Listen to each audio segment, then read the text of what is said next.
మోడీ ఎంత మొండోడు అంటే అమెరికా ఆంక్షల్ని పట్టించుకోవట్లేదు. అదే సందర్భంలో రష్యాతో వ్యవహారాలు నడుపుతూనే ఉన్నాడు. చైనాని ఎలాగ దగ్గరికి తెచ్చుకోవాలో అంతా ఓ సిస్టమాటిక్‌గా చేసుకెళ్తున్నాడు.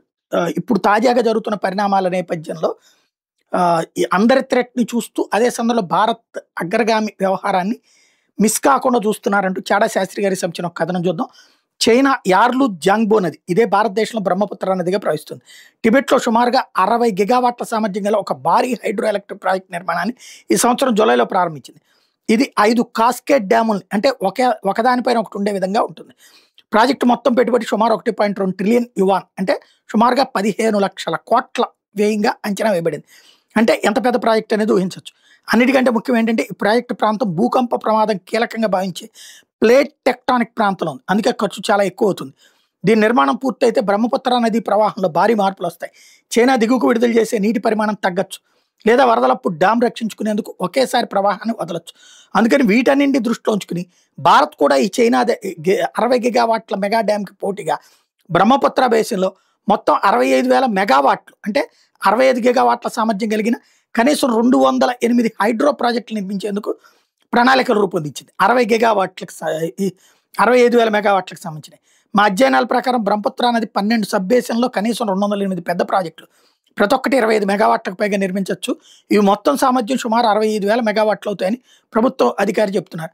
సాధారణ ప్రవాహం, సాధారణ వరదలు మరియు ఫ్లాష్ ఫ్లడ్ పరిస్థితులకు గురయ్యే మొత్తం ప్రదేశాన్ని కవర్ చేయడానికి ఈ మల్టీ ప్రాజెక్ట్ విధానాన్ని అమలు చేస్తున్నారని అధికారి చెప్తున్నారు. భారత్కు ప్రస్తుతం మొత్తం ఉన్న హైడ్రో పవర్ సామర్థ్యం సుమారు 50,000 మెగావాట్లు అయితే చైనాలో రానున్న ప్రాజెక్టు ఒక్కటే భారత్ మొత్తం హైడ్రల్ స్థాపన కంటే 10,000 మెగావాట్లు ఎక్కువ. చైనా ప్రస్తుత హైడ్రో సామర్థ్యం సుమారు 436 గిగావాట్లు. భారత్ ప్రణాళికలో ఉన్న పైన చెప్పుకున్న 65 మెగావాట్ల సామర్థ్యం గల 208 ప్రాజెక్టులతో అతిపెద్ద హైడ్రో పవర్ ప్లాంట్ అరుణాచల్ ప్రదేశ్లోని 11,000 మెగావాట్ల సియాంగ్ అప్పర్ మల్టీపర్పస్ ప్రాజెక్ట్ ఎస్యుఎంపి. అయితే స్థానిక ప్రజల వ్యతిరేకత కారణంగా ఈ ప్రాజెక్ట్ దశాబ్ద కాలంగా నత్తనడకన వస్తుంది. ఏడాది మే నెలలో మాత్రమే భారత్ అతిపెద్ద Rashtriya hydro power company NHPC police రక్షణ సర్వే మెటీరియల్ను సైట్ సమీపంలో ఏర్పాటు చేసింది. ప్రాజెక్టుకి ఇంకా ఎటువంటి డెడ్లైన్ నిర్ణయించలేదు. ఈ మార్కి ప్రాజెక్టును వేగవంతం చేయడానికి అన్ని ప్రయత్నాలు చేస్తున్నాం. పిఎంఓ కూడా దీన్ని అనుసరిస్తోందని అధికారి చెప్తున్నారు.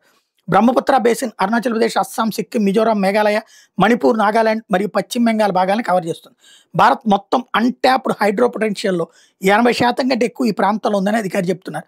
చైనా ప్రాజెక్ట్ ఒకసారి సిద్ధమైతే చైనాలో ఉన్న మరియు ప్రస్తుతం ప్రపంచంలో అతిపెద్ద హైడ్రో పవర్ స్టేషన్గా ఉన్న త్రీ గార్జెస్ డ్యామ్ కంటే 3 రెట్లు శక్తివంతంగా ఉంటుంది.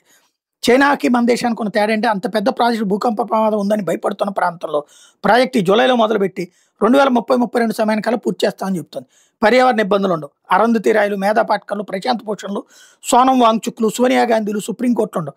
అందుకే అనుకున్న టైంలో అనుకున్న ప్రాజెక్టులు మొదలుపెట్టి లేటు వల్ల ప్రాజెక్టు కాస్టులు పెరగకుండా సకాలంలో ప్రాజెక్టులు పూర్తి చేసుకుని వాటి ఉపయోగాలను ప్రజలకు వెంటనే అందిస్తూ అభివృద్ధిలో దూసుకుపోతుంది.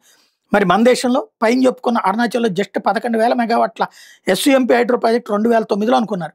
ఇప్పటికే మొదలు పెట్టడానికి ఆటంకాలు ఎదురుతున్నాయి. పైన చెప్పుకున్న భారత పర్యావరణ ప్రేమికులు దాదాపు చైనా పార్టీకి చెందిన వాళ్ళే, అంటే వామపక్ష భావజాలం గలవారే. ప్రాజెక్టులు అడ్డుకుందికి వాళ్లే ముందుంటారు. చైనా గొప్పగా అభివృద్ధి చెందుతోందని, భారత్ కబుర్లే తప్ప చేతలు ఉండవని వాళ్ళే మన ప్రభుత్వాలు విమర్శిస్తూ ఉంటారు.